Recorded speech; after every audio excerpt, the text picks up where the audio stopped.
या मैडम, एक इसका बार रिकॉर्ड की कोई जरूरत नहीं है। नहीं। ठीक है, ठीक है। ठीक है।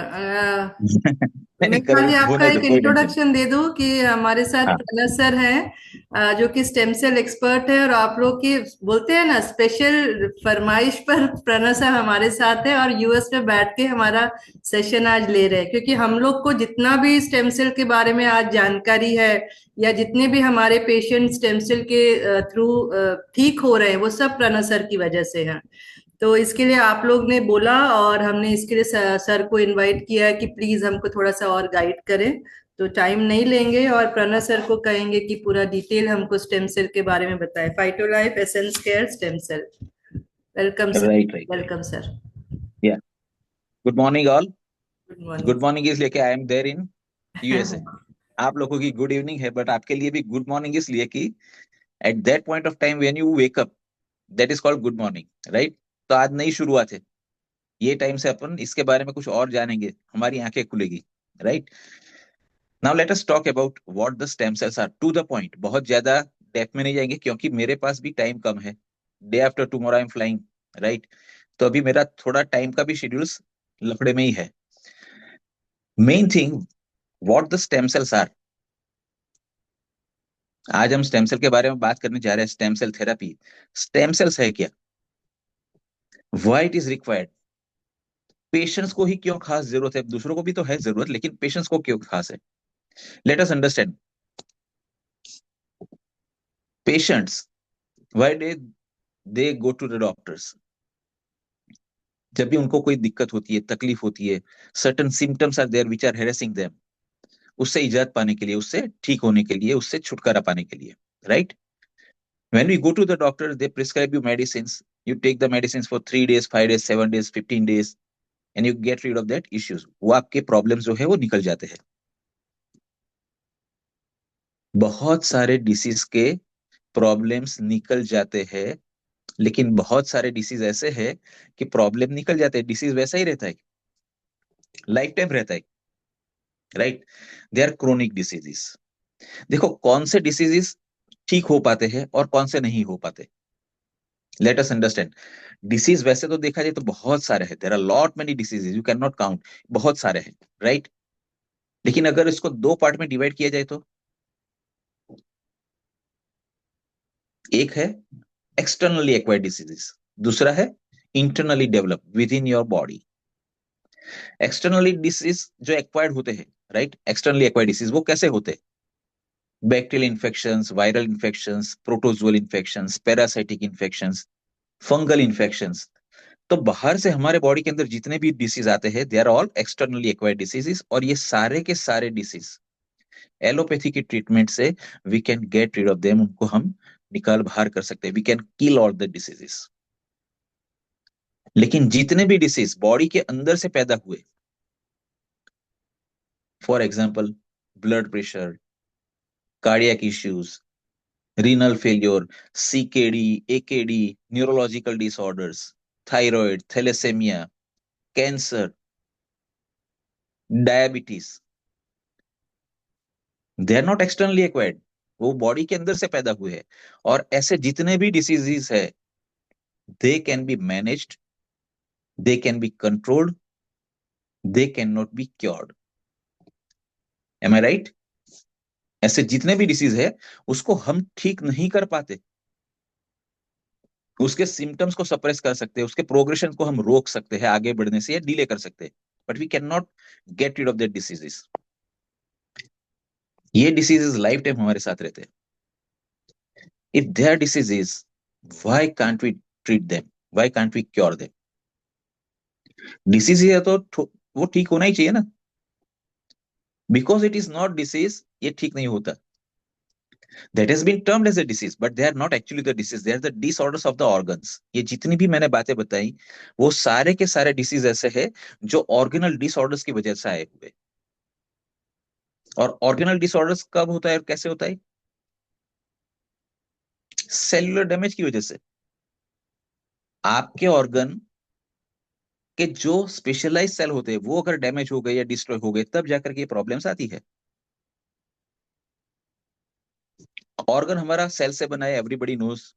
ऑर्गन की बात जाने दो, the whole entire body is made up of cells. सबसे छोटा एटम क्या है हमारा बॉडी का? सेल्स। सेल्स से टिश्यूज, टिश्यूज से मसल्स, मसल्स से ऑर्गन्स, ऑर्गन से system, and the whole body is comprising of systems. तो पूरा बॉडी हमारा सेल से बना हुआ है। सेल कितनी तरह के होते हैं? कितने होते हैं? It is not in millions and billions, it is in trillions. और कितनी किस्म के होते हैं? मोर मोर देन 220, 220 से अलग अलग टाइप से।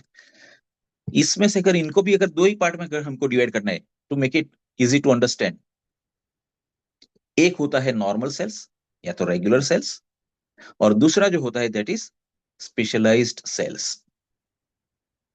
नॉर्मल या रेगुलर सेल्स की हालत क्या है? वेयर दे आर फाउंड, सर से लेके पांव तक हर एक ऑर्गन, हर एक जगह पर ये सेल आपको पाए जाएंगे। You will find it everywhere through out your body. ये ऐसे सेल है रोज हजारों और लाखों की मात्रा में मरते भी है और नए भी पैदा हो जाते हैं। They are normal cells, regular sales.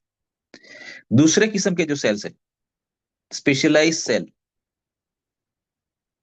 नाम से ही पता चलेगा कि there is something special, it is not like normal cells, regular cells, right? What is that speciality? ये ऐसे सेल्स है, स्पेशलाइज सेल, कि जो जिस ऑर्गन के लिए बने हैं वहीं पर पाए जाएंगे, उसी के लिए काम कर सकते हैं, ये कहीं और नहीं पाए जाएंगे। और ये एक बार डिस्ट्रॉय या डैमेज हो गए तो दोबारा से पैदा भी नहीं होंगे।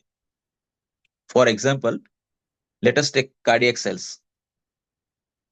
दे are meant for your heart contraction and relaxation, that is what their function is. Pumping कर देगा हार्ट का। नेफ्रॉन्स किडनी के सेल्स है। हमारे बॉडी के जितने भी टॉक्सिन्स है, इंप्यूरिटीज है, that is to be drained out. Body में से ब्लड्स में उससे निकाल करके उसको बाहर करना होता है, और purified blood has to be again sent to the system. That is a job of nephrons. वो सिर्फ और सिर्फ किडनी में पाए जाएंगे।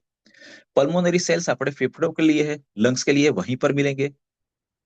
न्यूरॉन्स ब्रेन के लिए, नर्वस सिस्टम के लिए वो वहीं पर मिलेंगे। बीटा सेल्स आपकी पेनक्रिया के लिए है तो वहीं पर मिलेंगे। एक ही काम है उनका, इंसुलिन पैदा करके सिक्रीट करना, दैट्स ऑल। वो वहीं पर मिलेंगे, कहीं और नहीं मिलेंगे। ऑप्टिक सेल्स आंखों के लिए है, वहीं पर पाए जाएंगे। कहने का मतलब कि स्पेशलाइज सेल्स वो सेल्स है कि जिस भी ऑर्गन के लिए बने हैं वहीं पर मिलेंगे, वहीं पर पाए जाएंगे, उसी के लिए काम कर सकते हैं।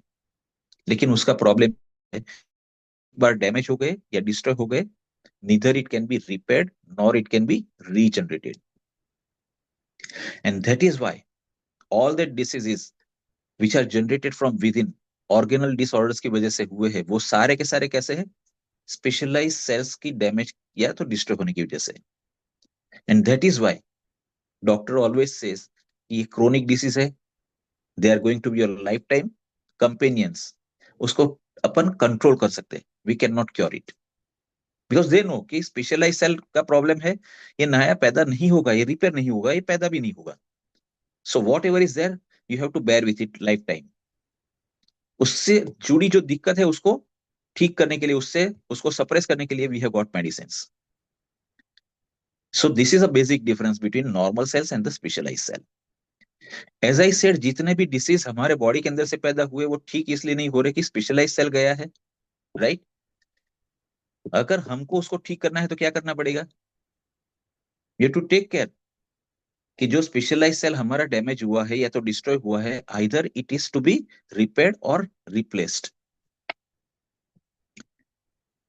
हमारे घर के अंदर मान लो कि एक पंखा जो है, फैन, वो उसकी नॉर्मल स्पीड से नहीं चल रहा है। हम फैन को उठा के फेंक देते? नहीं, वी कॉल इलेक्ट्रिशियन। वो आता है, देखता है, खोलेगा पंखा, सर कुछ नहीं, इसका कैपेसिटर गया है। You pay him that amount, he will bring capacitor, replace, पंखा फिर से नॉर्मल काम करना शुरू कर देता है। लाइकवाइज हमारा जो सेल है, स्पेशलाइज सेल, वो अगर डैमेज हुआ है, डिस्ट्रॉय हुआ है, तो we have to take care of that specific specialize cell. वो अगर ला करके वहां पर रिप्लेस कर दिया तो आपका ऑर्गन फिर से फंक्शन करना शुरू कर देगा।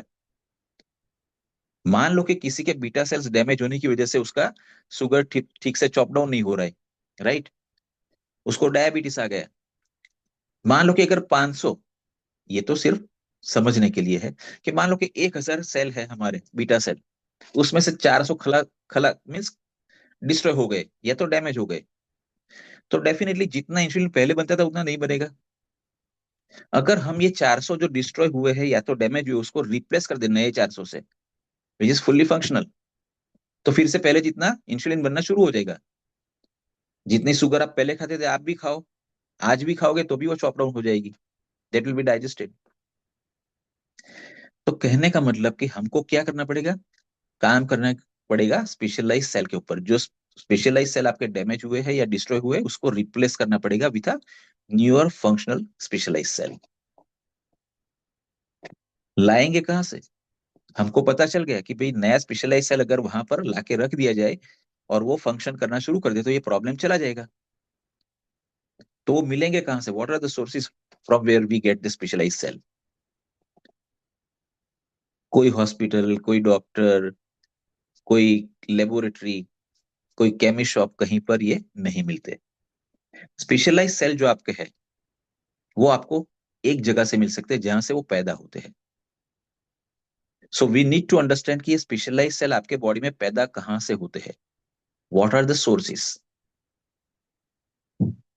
सिर्फ एक चीज है जो स्पेशलाइज सेल को पैदा करती है, that is your mother cell, nothing else. That mother cell is known as a stem cell.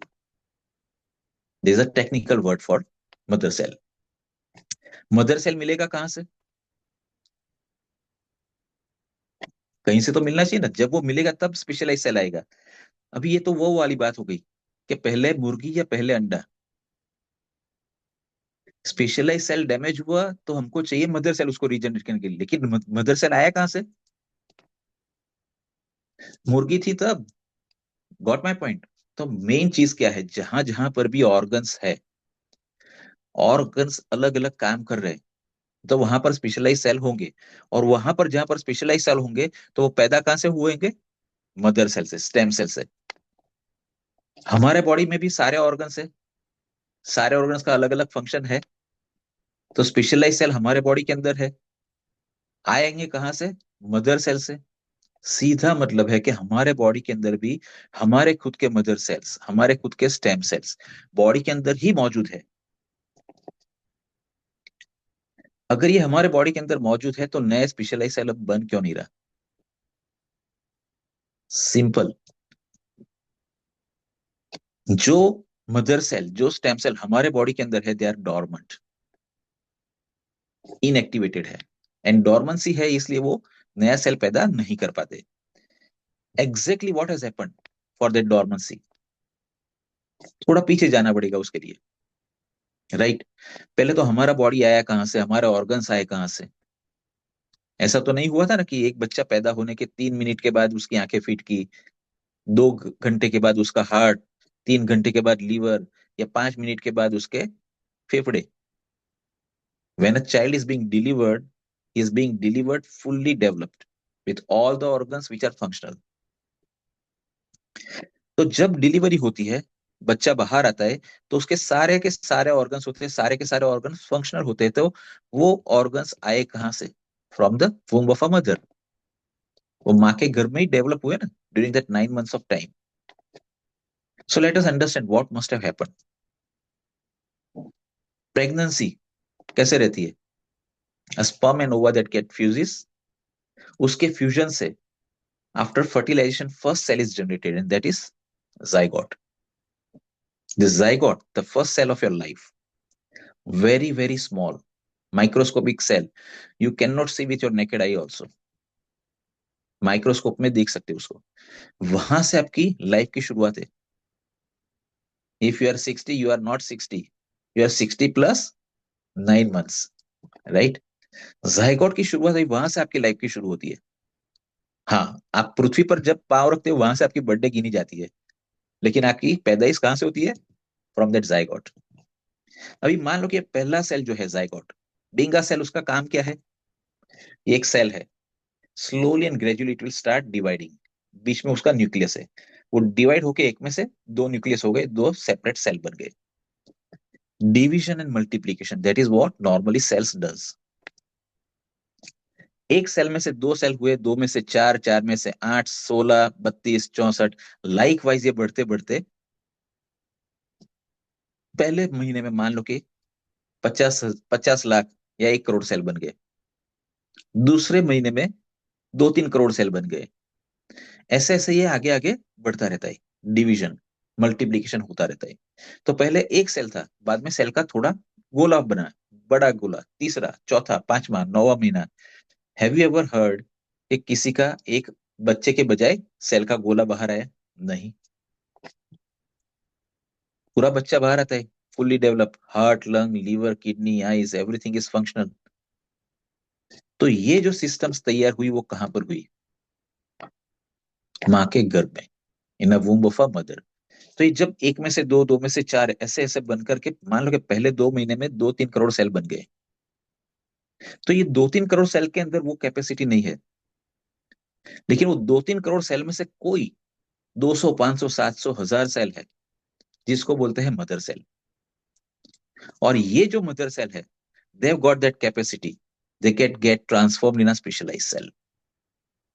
सारे सेल नहीं कर सकते, only and only your mother cell that can get transform in a specialized cell. मान लो कि कोई एक mother cell transform होके हो गया cardiac cell, the first cardiac cell of your life is now generated. वो भी तो सेल ही है, वो एक में से दो होगा, दो में से चार, बढ़ता जाएगा, it will give rise to your heart.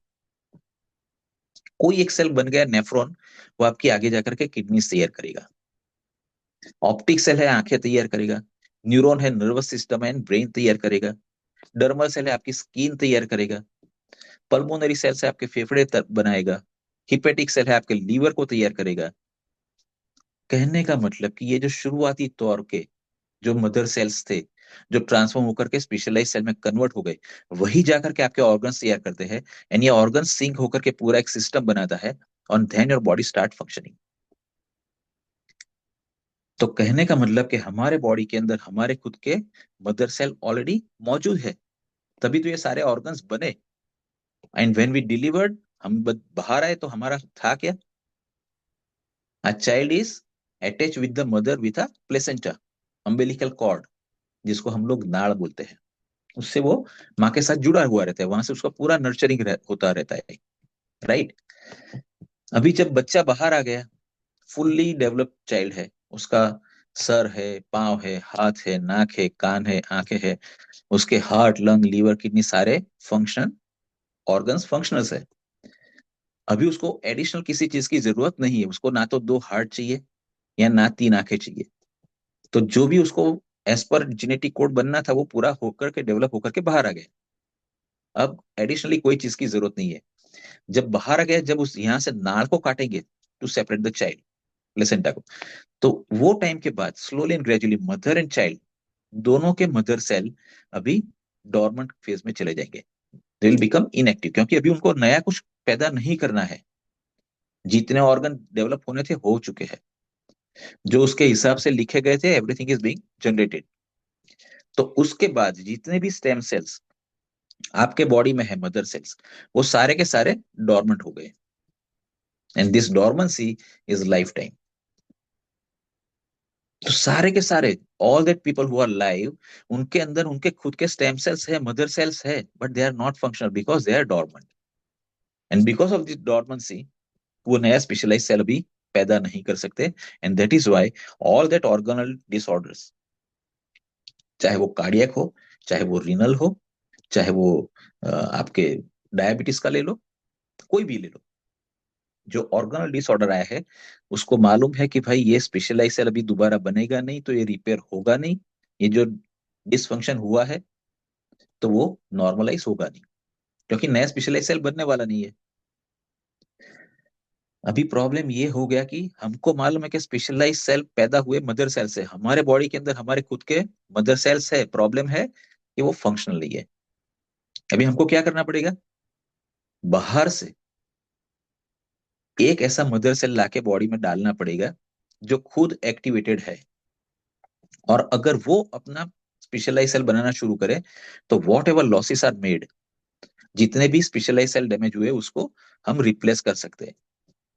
तो ये मदर सेल स्टेम सेल हमको मिलेगा कहाँ से, व्हाट आर द सोर्सेस, कहाँ से हम इसको पा सकते हैं। ह्यूमन स्टेम सेल की या किसी भी स्टेम सेल की बात करें, एक तो है बोन मेरो। बोन मेरो से we can definitely have stem cells. दूसरा है हाइपोडर्मल एरिया, स्किन के जो लेयर्स होते हैं उसमें एपिडर्मिस और एंडोडर्मिस के बीच का जो लेयर है वहां पर लिपिड्स है, वहां से भी वी कैन फेच दैट। तो वो जो स्टेम सेल्स हमको मिलते हैं हाइपोडर्मल एरिया से, वो भी हमारे पास अवेबिलिटी है, वो पॉसिबल है। लेकिन प्रॉब्लम वेयर लाइज वेयर, इनकी efficacy, success ratio is not too good. वो हर जगह पर काम नहीं आएंगे, इतना ज्यादा उसका सक्सेस रेशियो भी नहीं है। And number of times what we have observed is कि पहले तो मैच होना जरूरी है, डोनर मिलना जरूरी है, डोनर मिल गया तो हमारे लिए मैच होना जरूरी है। और अगर मैच भी हो गया तो very recently we notice one case, एक हमारे सामने केस आया था, जीवीएचडी। वो जो मदर सेल, जो स्टेम सेल डोनर का किसी के बॉडी के अंदर हमने इम्प्लांट किए थे, हमने यानी डॉक्टर्स ने, राइट। तो वो इम्प्लांट किए थे, वो मदर सेल, वो स्टेम सेल जो डोनर का था, वो हावी हो गया जो पेशेंट था उसके स्टेम सेल के ऊपर, और बहुत ज्यादा कॉम्प्लिकेशन उसने शुरू कर दिया। तो पहले एक तो एफिकेसी इज लो, 60-70% भी उसके रिजल्ट्स नहीं आते। डर्मल, हाइपोडर्मल जो स्टेम सेल बोलते हैं उसके तो 20-30% से ज्यादा भी नहीं है। तीसरा जो ऑप्शन अवेलेबल है, विच इज प्रैक्टिकली आज की तारीख में बहुत अच्छा है, लेकिन बहुत सारे लोगों को इसके बारे में पता भी नहीं,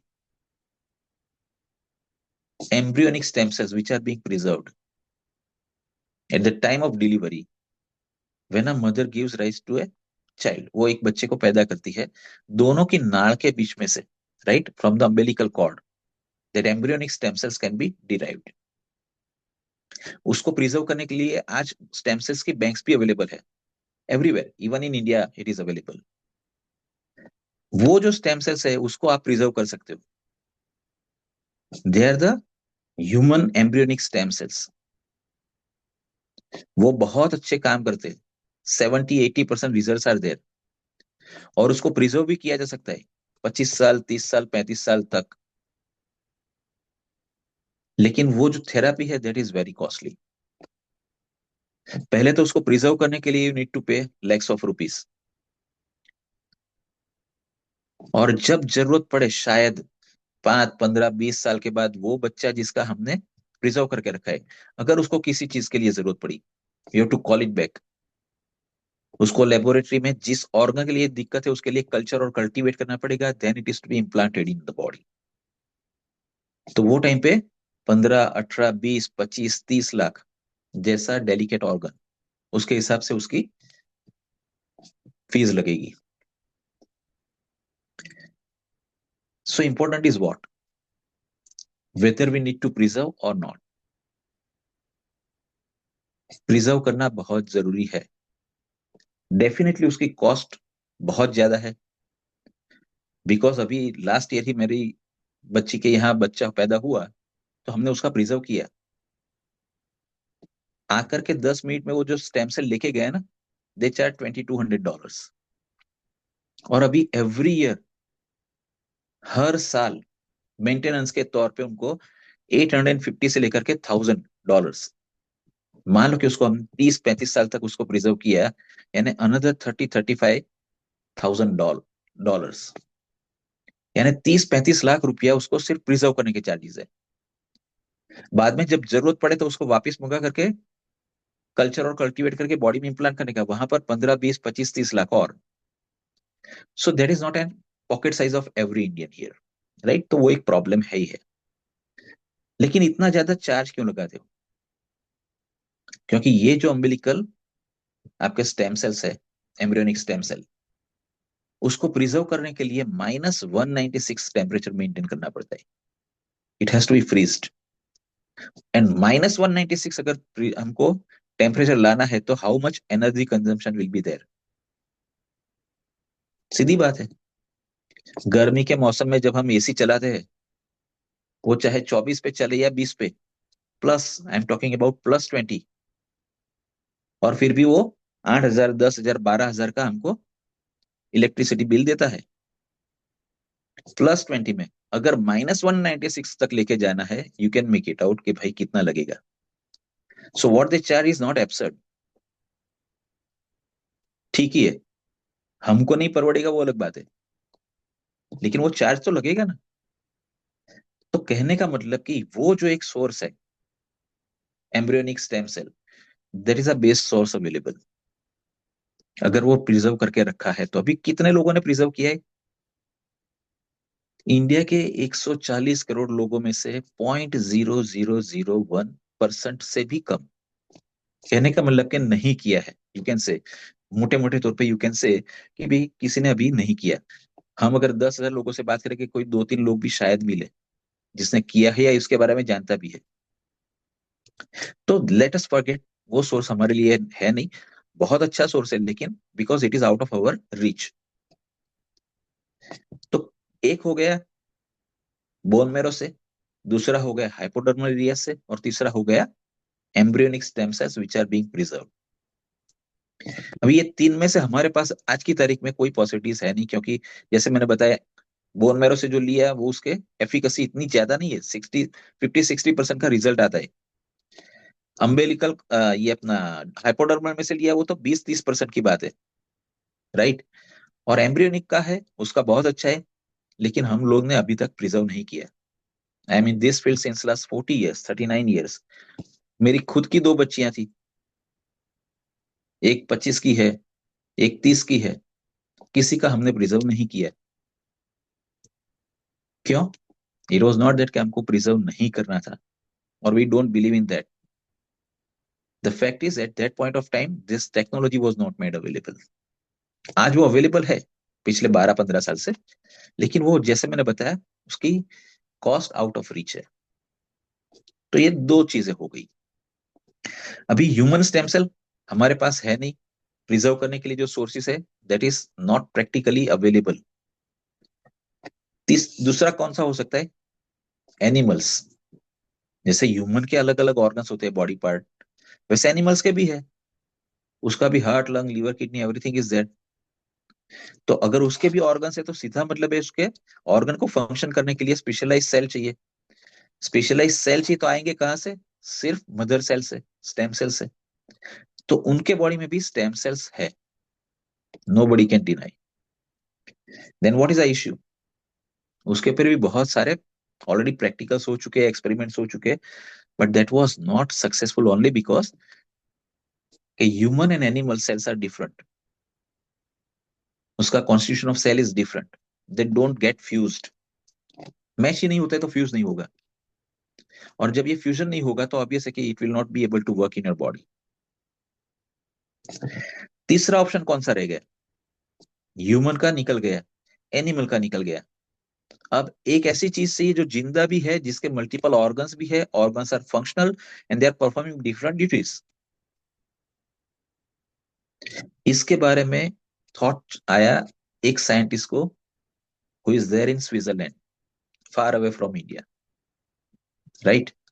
doctor Fred Julie is a scientist.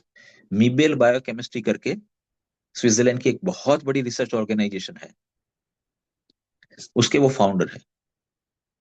उनके दिमाग में ये सोच आई कि अगर हमको ये सारे क्रोनिक डिसीजेज है which is typically organelle disorders, उसको अगर ट्रीट करना है तो स्टेम सेल चाहिए।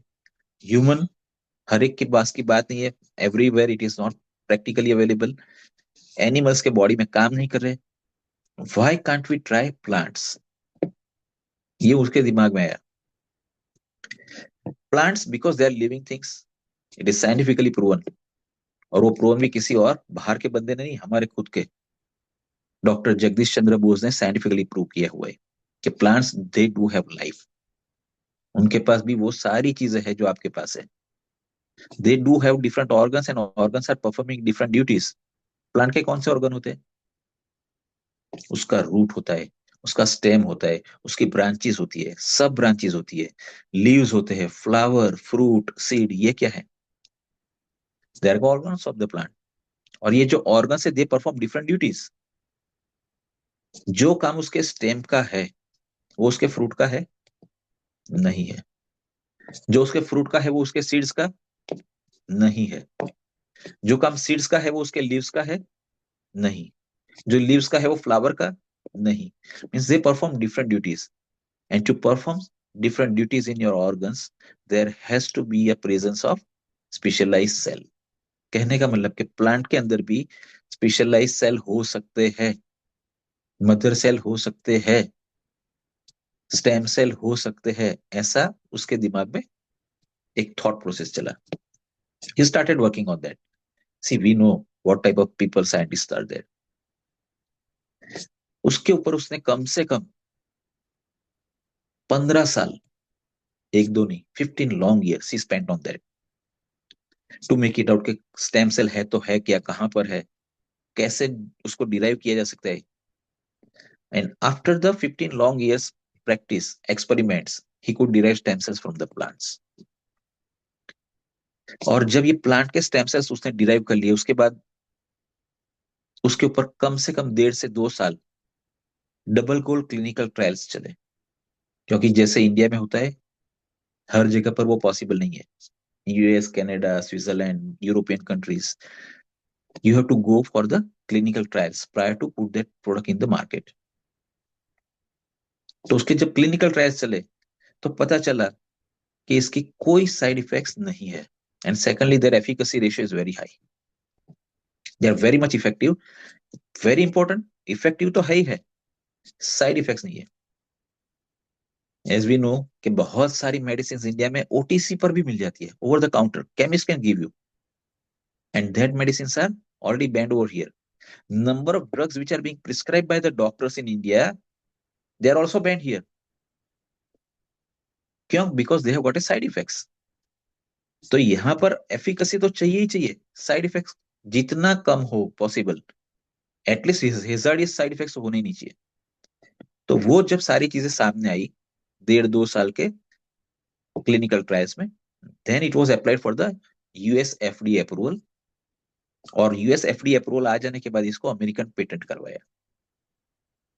सो 15 साल की मेहनत के बाद प्लांट्स में से ये स्टेम सेल्स डिराइव किया from the callus of the plant, and then it was made a dehydrated powder form. Plant से लिया गया है, ऑब्वियस है, इट वाज डिहाइड्रेटेड। तो ये अभी अवेलेबल है, that is in a sachet form, dehydrated powder में है।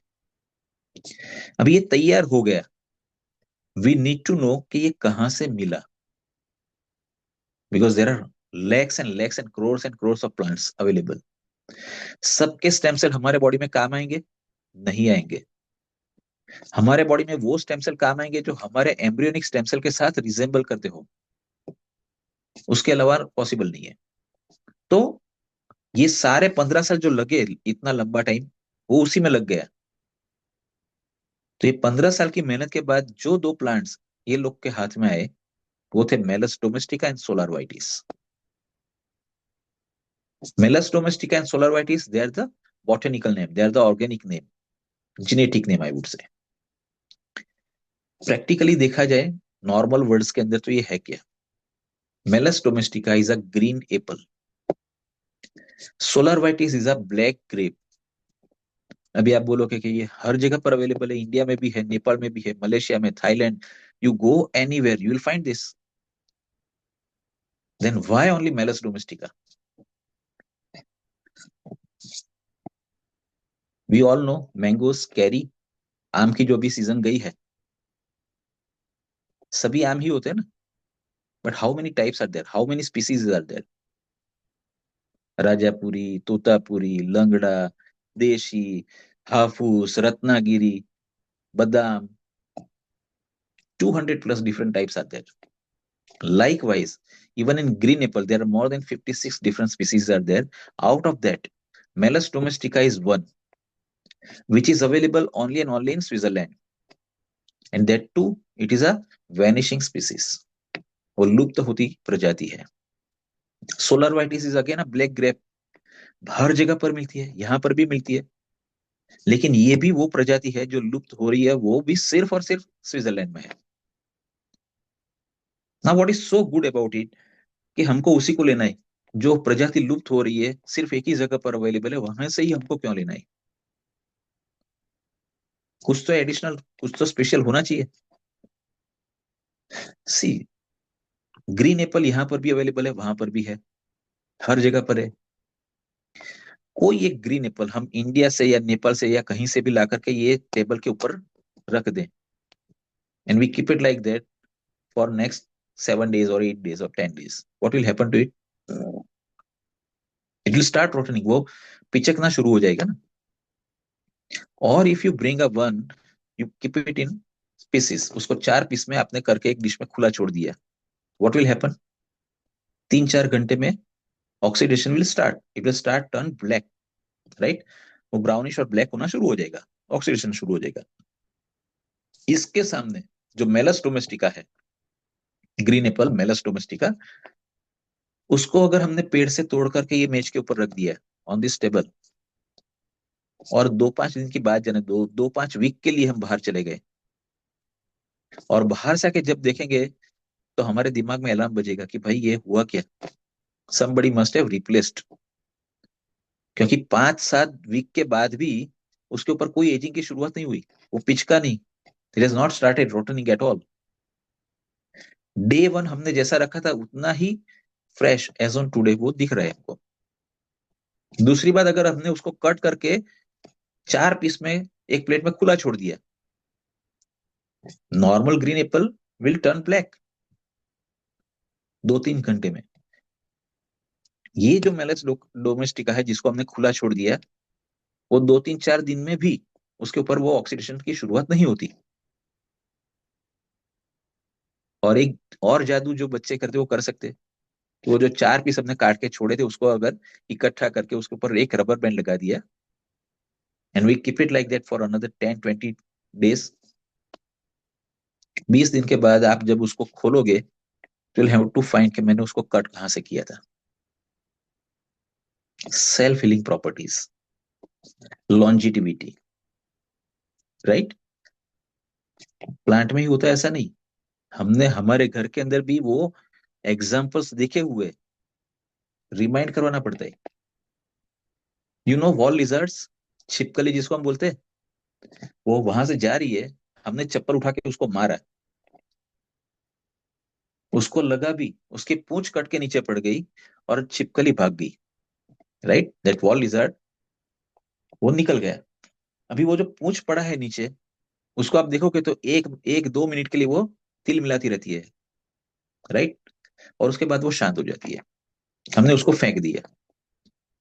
अभी 1.5 महीने, 2 महीने, 3 महीने के बाद हमने दोबारा से जब वो छिपकली को देखा, व्हाट वी फाइंड, वो जो पूंछ उसकी जो निकल गई थी, टूट गई थी, वो दोबारा से रीजनरेट होना शुरू हो गई, नया पूंछ आना शुरू हो गया। अगर हमारा कोई उंगली कटेगा तो वो दोबारा आता है? नहीं आता। तो बहुत सारी ऐसी चीजें हैं जहां पर ये हमको थोड़ा अलग दिखेगा, राइट? Self regenerative process. तो ये मेलस डोमेस्टिका, सोलर वाइटिस, ये दोनों फ्रूट्स के अंदर ये चीजें हैं। उसके स्टेम सेल्स जो हमने लिए हैं उसको डिहाइड्रेटेड फॉर्म में मार्केट के अंदर अवेलेबल करवाया।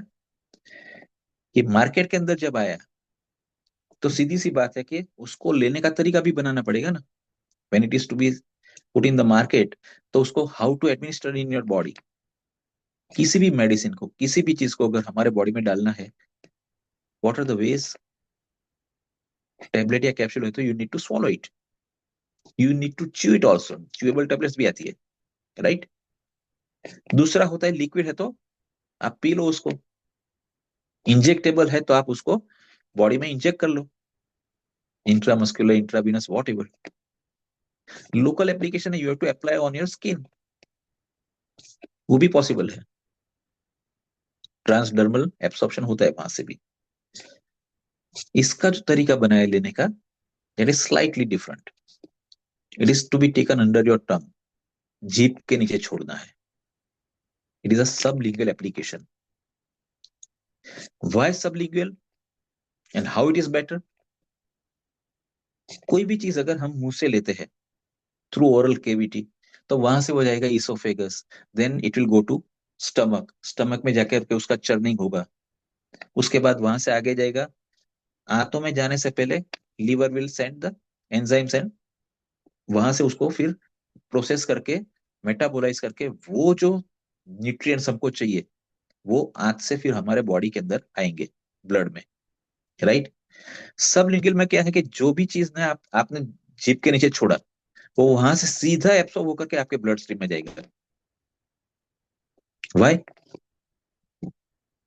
Because under your tongue there are 1600 plus blood capillaries openings आते हैं। आपने वहां पर जो भी चीज छोड़ी पाउडर नैनो टेक्नोलॉजी से बना हुआ है, तो वो जीभ के नीचे छोड़ा तो वहां से वो एब्सॉर्ब होकर के सीधा जाएगा आपके ब्लड में, और ब्लड कहां पर पहुंचेगा? Each and every organ, each and every part of your body, each and every cell of your body needs blood to survive. जिस भी ऑर्गन को, जिस भी पार्ट को, जिस भी सेल को ब्लड नहीं पहुंचेगा वो मर जाता है। इट कैन नॉट सस्टेन, वो मरेगा। क्योंकि सेल का खुराक क्या है? इफ सेल को नर्चरिंग नहीं हुआ तो वो मरेगा ना। सेल का खुराक क्या है? Oxygen, water, nutrients. ऑक्सीजन कहां से मिलेगा? ब्लड के अंदर जो हीमोग्लोबिन है दैट कैरीज ऑक्सीजन। पानी 70-75% कंटेंट इज वाटर। फिर भी ये जब प्रोडक्ट हम लेते हैं तो बोलते हैं कि भाई थोड़ा ज्यादा ही पानी पियो, नॉर्मल जो पीते हो उससे थोड़ा ज्यादा पियो, एक्सेप्ट इन वन केस जहां पर नेफ्रोलॉजिकल इश्यूज है और नेफ्रोलॉजिस्ट ने मना किया है कि ज्यादा पानी नहीं पीना है, वहां पर वी डोंट से कि ज्यादा पियो। Otherwise everybody we always recommend के जो पीते हैं उससे थोड़ा ज्यादा ही पियो। And what are the nutrients available? कहाँ से मिलेंगे? खुराक से मिलेंगे। लेकिन सेल का खुराक कहाँ से आता है? फाइटोन्यूट्रिएंट्स। वो ब्रेड पिस्ता पाजा कुछ नहीं खाता, उसको न्यूट्रिएंट्स चाहिए। और वो न्यूट्रिएंट्स कहाँ से मिलेंगे? इसके साथ जो other additives are there, there are 7 berries, there are मेलानेसोडीज, astaxanthin, ये जो सारे है this are the antioxidants. World's number 1 antioxidant astaxanthin is also there. 152 plus different phytonutrients are available into that. तो हमारा स्टेम सेल जो जाकर के एक नया सेल तो बनेगा, लेकिन वो सेल को नर्चर करने के लिए जो चीजें चाहिए supportives, they have been also given in the one sachet. So this is how आज से 15 years back, राइट, 15 साल पहले इसका निजात हुआ, समवेयर इन द 2011। उसके बाद ये प्रोडक्ट मार्केट में लाया गया। शुरुआती तौर पे उसका एक्सटर्नल यूज ज्यादा था एंटी एजिंग के लिए। बाद में ये जब ओरल फॉर्मुलेशंस में आया, तो ओरल फॉर्मुलेशन में आने के बाद 2012 के लेटर हाफ में, तो शुरुआत में वो इंडिया में नहीं था। अप टू 2014, 2014 के एंड में ये चीजें पता चली इंडिया में।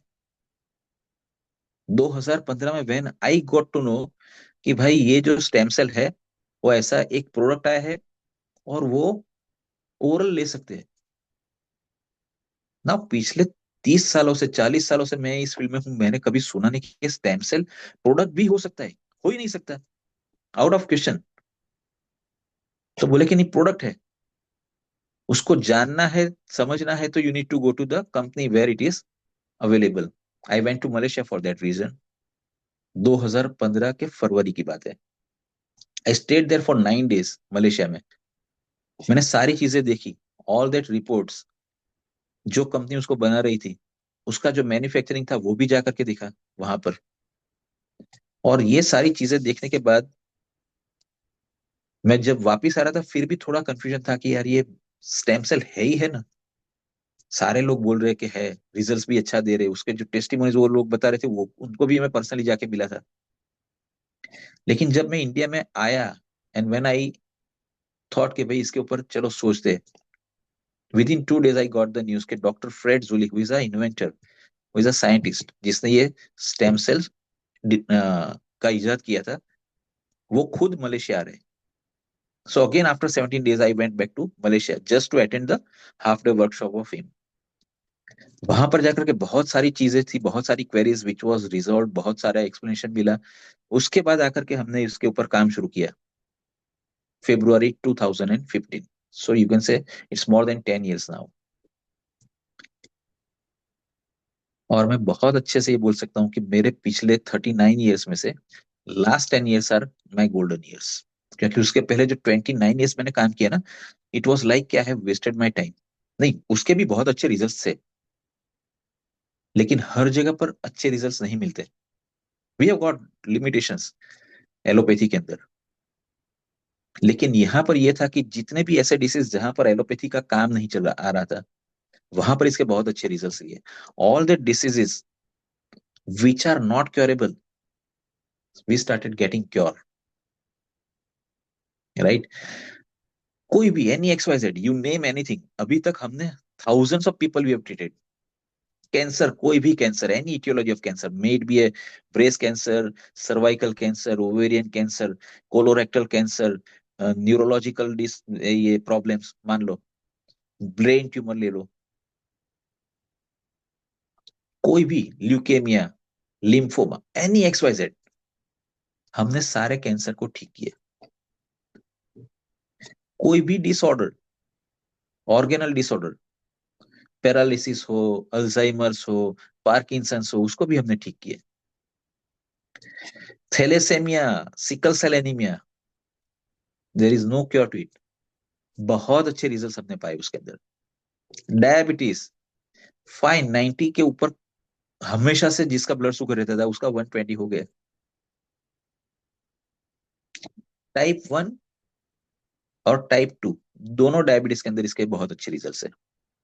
रूमेटिज्म, आर्थराइटिस, मीन्स जहां जहां पर भी अभी तक हम सिर्फ सिम्टोमेटिक रिलीफ दे पाते थे, वहां पर उसका बहुत अच्छा रिजल्ट्स हमने इसकी वजह से पाया। And now it is not just a year और two, it's more than 10 years and thousands of patients have been treated. So now we know कि भाई इसको कितने अरसे तक ये देना पड़ेगा, क्या डोसेज जाएगा, क्या डोसेज कितने अरसे तक रहेगा, उसको भी हम टेपर करके बढ़ाते हैं और टेपर करके घटाते हैं। लेकिन ये जब सारी ट्रीटमेंट खत्म हो जाती है उसके बाद अगर हम बोले कि आपको ये लाइफ टाइम लेना पड़ेगा, तो मेरे हिसाब से इसका मतलब एक ही होता है कि ये भी सिर्फ सिम्टोमेटिक रिलीफ देता है। अगर हमने बोला कि 10 महीने के बाद इसको जरूरत नहीं है, आपने बंद कर दिया, और ये बंद करने के बाद आप कभी भी टेस्ट कराओ, आपके वो प्रॉब्लम में दोबारा से कोई दिखेगा नहीं, तो पता चलता है कि भाई इट हैज क्योर्ड, राइट। आपका कैंसर आज है, हमने इसको ठीक किया है और हमने बोला कि आपको लाइफ टाइम ये दवाइयां खाना है, तो वो तो मैनेज हो रहा है देन। अगर हमने बोला कि 10 महीने 11 महीने के बाद इसको बंद करना है, बंद कर दिया, और उसके 2 साल के बाद का रिपोर्ट भी आपका नील ही आएगा, तो मान सकते हो कि भाई ये प्रॉब्लम नहीं है। पार्किंसन या पैरालिसिस में हमने रिजल्ट ले लिया, बाद में आपने लाइफ टाइम नहीं खाना पड़ता है, आपका डोज खत्म हो गया, बात खत्म, देन यू स्टॉप। उसके बाद ये दोबारा से नहीं होना चाहिए। So very important is what, specifically in case of cancer, what we have observed, 90% patient that come to us वो सारे रीएकरेंस वाले हैं। कैंसर था, डॉक्टर के पास गए, ऑपरेटिव वर्क जरूरी था, ऑपरेशन कर लिया, कीमोथेरेपी दे दी, रेडिएशंस के सारे कल पूरे हो गए। अब 6 महीने के बाद, 12 महीने के बाद, साल के बाद, 2 साल के बाद अगेन देर इज अ रीएकरेंस। और ये जब रीएकरेंस होता है, बिलीव मी, ये पहले से ज्यादा दिक्कत वाला होता है। It is then difficult to control, और वो मेटास्टेटिक हो गया, केस हाथ से निकल जाता है। तो very important is what, cancer has to go, but it should not relapse, उसका रीअकर नहीं होना चाहिए। होता क्यों है रीअकरेंस, ऑपरेशन कर दिया, all that malignant portion have been removed, कुछ भी अगर चांसेस है बच गया है मैलिग्नेंट सेल्स, कार्सिनोजेनिक सेल्स, तो उसको किल करने के लिए हमने कीमोथेरेपी भी दिया। Chemotherapy is what, it's a chemical, it kills carcinogenic cells. लेकिन वो सिर्फ कार्सिनोजेनिक सेल को मारेगा? नहीं मारेगा। उसके साथ जितने भी healthy cells, fighter cells, T cells आपके बॉडी के जो है which fight back the cancer, उसको भी वो मारता है। तो जो प्रिकर्शर्स कैंसर के हैं वो अगर दोबारा सर उठाएंगे तो उसको फाइट बैक करने के लिए जो टी सेल्स हमारे बॉडी में जरूरी थे वो भी मर चुके हैं अभी। They are not in a very good quantity which can fight back to cancer. तो ये रिलेप्स हो जाता है। स्टेम सेल वो जो आपके बॉडी के फाइटर सेल्स है, टी सेल्स, उसको बरकरार रखता है, उसको बढ़ाता है, उसकी स्ट्रेंथ को बढ़ाता है। तो इन फ्यूचर इवन एक बार ठीक हो जाने के बाद दोबारा से अगर कोई प्रिकर्शर सर उठा रहा है मेलिग्नेंसी के लिए, तो उसको वहीं पर ठार कर देगा। अभी तक हमने रिलेप्स के कोई केसेस अभी तक नहीं देखे। नंबर ऑफ पेशेंट्स 5-5, 7-7, 10-10 साल हो गए जिनको हमने ट्रीट किया, आज तक दोबारा कभी हुआ नहीं। नो रिलेप्सिस। तो कहने का मतलब कि हमको किसी भी प्रॉब्लम को ठीक करना है तो we need to understand what the problem exactly is, what is a root cause, and we have to treat it from it root cause. वहीं से अगर ठीक किया तो वो दोबारा से सर नहीं उठाएगा। और हमने जितनी भी बातें अभी तक की वो सारे ऑर्गेनल डिसऑर्डर्स से,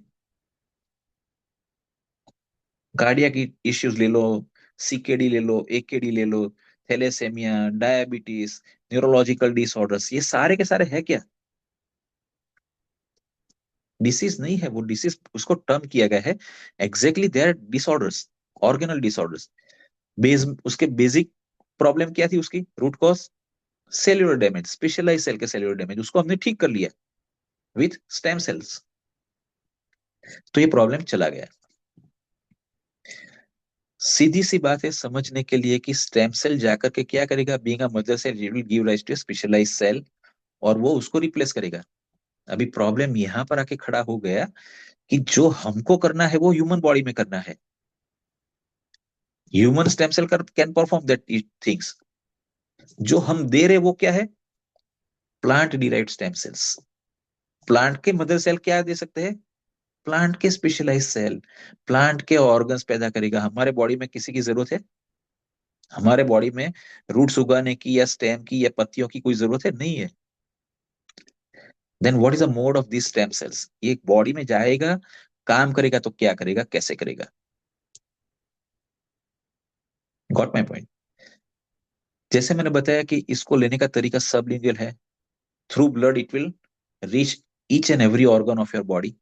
हमारे बॉडी की खासियत क्या है? जिस भी चीज की कमी है उसको एब्सॉर्ब करेगा। जो बॉडी के लिए हानिकारक है या ज्यादा है उसको बॉडी से निकाल बाहर करेगा, एक्सक्रीशन कर देगा उसका। अब ये हमारे बॉडी में जब जहां पर पास हो रहा है, मान लो कि अगर किसी को किडनी का इश्यूज है, नेफ्रॉन्स हैव बीन डैमेज, तो उसको वहां पर सिग्नल मिलेगा, it will get absorb over there. Signal कौन देगा? Brain. It is a manager of your body. आपको पता है नहीं है कुछ भी कि बॉडी में क्या चीज कहां पर है, कहाँ का दिक्कत है, ब्रेन नोज एवरीथिंग। पूरा बॉडी का संचालन वही करता है।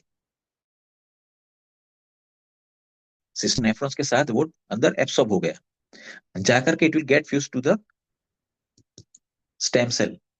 आपके नेफ्रॉन्स पैदा करने वाले जो स्टेम सेल्स है उसके साथ उसका फ्यूजन होगा। अभी हमने जो स्टेम सेल भेजे हैं, they are plant derived stem cells, they are active stem cell. हमारे स्टेम सेल्स बॉडी के अंदर है लेकिन वो डॉर्मेंट है, इनएक्टिवेटेड है। अभी इसके साथ इसका होगा फ्यूजन। ये फ्यूजन होकर के करेगा क्या? It will start communicating. धीरे धीरे इलेक्ट्रोमैग्नेटिक वाइब्रेशन से इसको कम्युनिकेट करना शुरू करेगा, एपिजेनेटिक फैक्टर से। ये जो एक्टिव स्टेम सेल है उसका न्यूक्लियस इसको एक्टिवेट करना शुरू करेगा। हमारे बॉडी का जो स्टेम सेल था, मदर सेल, उसके स्टेम सेल को, उसके न्यूक्लियस को ये जब एक्टिवेट कर लेगा तो हमारा खुद का स्टेम सेल अभी एक्टिव हो गया। और हमारा खुद का स्टेम सेल बॉडी का, हमारा खुद का मदर सेल, वो एक बार जब एक्टिवेट हो जाएगा then it can give rise to specialize cell of a organ. Plant derived stem cell जो हम देते हैं वो कोई काम नहीं करता, वो सिर्फ हमारे स्टेम सेल्स को एक्टिवेट करने का काम करता है। आपका मोबाइल फोन, चाहे वो सैमसंग का है या एप्पल का, एक बार डिस्चार्ज हो गया बैटरी ड्रेन आउट हो गई तो आप फेंक देते हो? नहीं, what we do, we activate the cell, उसका जो बैटरी है उसको चार्ज करते हैं। इलेक्ट्रोमैग्नेटिक वाइब्रेशंस, इलेक्ट्रिसिटी से वो चार्ज होता है, चार्ज हो जाने के बाद वो फिर से फंक्शन हो गया।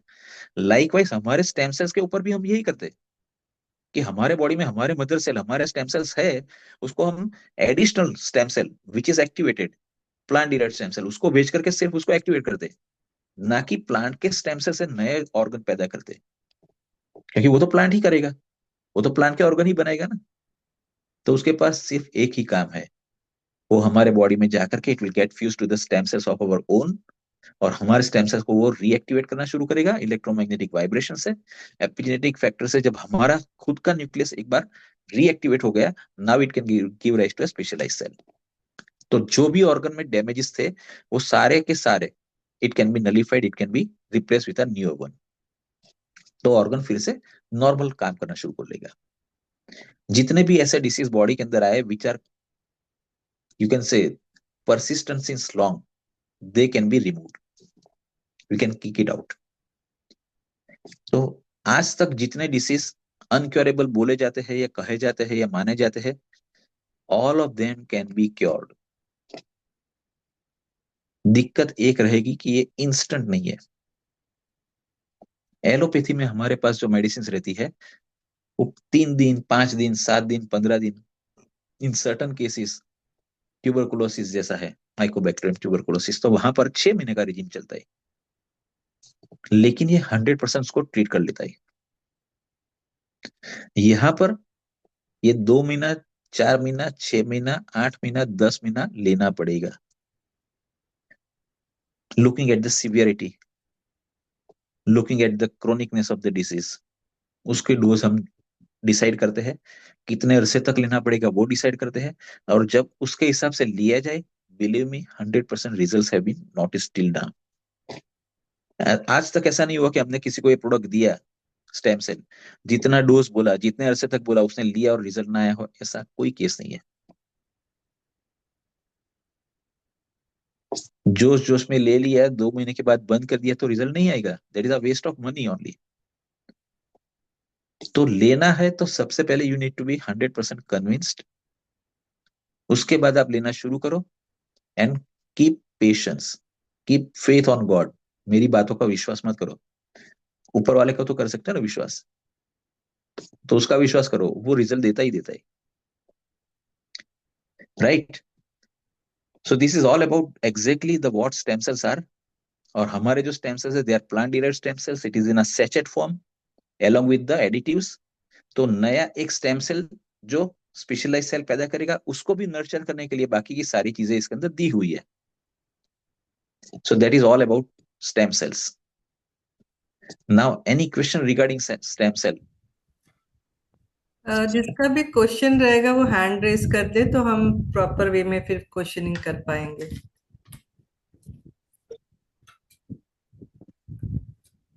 किसी को भी कुछ सवाल पूछना है तो मुझे लगता है सबको। हाँ हार्दिक सर। नहीं नहीं, अमोल सर आपको कुछ क्वेश्चन है? राजेश सर आपको कुछ क्वेश्चन है?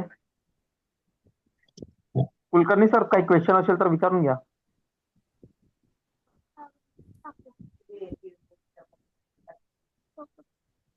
बहुत सारी चीजें ऐसी होती है कि हमारे दिमाग में क्वेश्चंस रहते हैं। नमस्ते सर, प्रणव सर। हाँ नमस्ते नमस्ते, सर। नमस्ते, बोलिए सर। या हार्दिक सर, आपको भी हैप्पी बर्थडे सर। हाँ Yeah. Thank you thank you हाँ हाँ sir. Is doctor Amol Patil from Jalgaon. हाँ यस हाँ सर। हाँ, नहीं, बोलिए आई एम बोलिए from Patil sir. Buldhana sir. Sir I हाँ एम फ्रॉम बुलढाणा. या बोलिए। Okay sir, my mother was diagnosis 2 months before colon CA. Colon, colon cancer. हाँ, कोलोन कैंसर था सर उनको. हाँ लेकिन फिर सर उन्होंने बायोप्सी की सर औरंगाबाद में. राइट। डॉक्टर विराज बोरगावकर ऑन्को सर्जन, हाँ कृपामय हॉस्पिटल है वहाँ पे. Okay okay okay. Now Aurangabad is converted into Chhatrapati Sambhajinagar. Sir, Chhatrapati Sambhajinagar. तो सर बायोप्सी की, तो बायोप्सी का रिपोर्ट नॉर्मल आया था उस time. Okay, that was not malignant. हाँ, दैट वाज नॉट मैलिग्नेंट. हाँ और उन्होंने फिर हमको बोला कि ठीक है ये हम ऑपरेशन कर लेंगे। उन्होंने पेट स्कैन नहीं किया था sir at the time of surgery. Okay तो एमआरआई हुआ तो सर उसमें फिर लेजन आए थे नियर अबाउट 20 mm का था वो lesion, okay left column. Okay yes sir. तो फिर सर हमने फिर उन्होंने बोला कि 10-15 मिनट में ऑपरेशन होगा, और पेट स्कैन कुछ बताया नहीं। तो जैसे ऑपरेशन थिएटर में गए हो, हम्म तो वहाँ पे ऑपरेशन चला सर 3 to 4 आवर्स। ओके और यस सर, और तीन नियर अबाउट 750 ग्राम जो है सर, नियर अबाउट आधा के से पाउंड किलो का लीजन मास हाँ वहाँ पे निकला फिर। ओके तो सर उन्होंने फिर हिस्टोपैथ के लिए भेजा हो। हाँ तो हिस्टोपैथ ने सर 3rd ग्रेड का वो सी निकला कोलोन। बोलो बोलो बोलो बोलो। यानी yes sir. In initial diagnosis it was not malignant, लेकिन जब वो इट वाज ऑपरेट नॉट। करके निकला और हिस्टोपैथिकल उसका ये किया डायग्नोसिस, उसके यस अंदर सर। आया कि it is third grade. Yes okay sir. Yes sir. या तो सर फिर हम फिर खुश हो गए कि ठीक है 3rd स्टेज में था, ज्यादा कुछ स्प्रेड नहीं हुआ था। टेंशन वाला। हम्म हाँ, मतलब टेंशन हमने थोड़ा मतलब ठीक है वही, आपको आप डिसीज होगा, ऑपरेट होगा, सब ठीक था। लेकिन सर हम्म फिर उन्होंने कीमो के लिए बोला हमको एडवाइस। राइट। और कोलोस्टोमी ये वगैरह ये हुई थी ये सर, नॉर्मल कोलोस्टोमी अभी सर, भी। ये नॉर्मल पैटर्न है अमोल जी, ये नॉर्मल पैटर्न है। पहले ऑपरेट करके अच्छा। निकाल दो, बाद में बोलेंगे कि हाँ अभी कीमोथेरेपी करवाओ। So anything that is left हाँ। आउट, एनी लिम्फ नहीं। लिम्फ नोड, तो उसको निकाल कर सकते हैं। और ये होने के यस बाद सर। आपको बोलेंगे कि अभी उसका रेडिएशन चलेगा। नहीं, हाँ रेडी नहीं, उनको हमने उन्होंने हमें सजेशन दिया कि आपको कीमो लेना पड़ेगा। हाँ तो फिर सर हमारे गांव टाउन में सर, मेकर में, बुलढाना डिस्ट्रिक्ट में एक डॉक्टर हम्म गौर करके आए, हम्म ऑन्कोलॉजिस्ट। ओके तो उन्होंने हमको एडवाइस दी सर कि आप एक बार पेट स्कैन करवा लो। सही है। तो सर पेट स्कैन हमने करवाया तो फिर से लीजन आ गए sir at the time of first chemo ऐसा। इन लीवर में। हाँ, लीवर में हाँ 7 हम्म सेगमेंट में और 8 सेगमेंट में 20 हम्म mm का एक ट्यूमर है सर अभी, और एक नियर अबाउट 0.5 mm का है। राइट।